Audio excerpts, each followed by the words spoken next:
There's a lot of great thought leadership on understanding the why.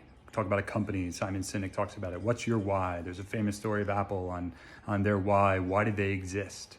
And it's interesting. I was talking to one of our colleagues at Allied the other day, and they were talking about a customer's project. And so I just said to them, well, why are they doing it? What do they need? How can we solve their challenge? How would the building solve their challenge?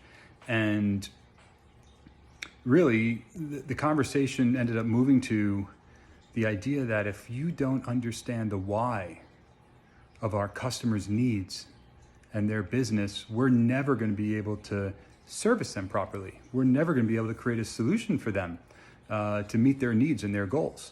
You know, because what we're doing is not about a building. What we're doing is about a solution to solve their why.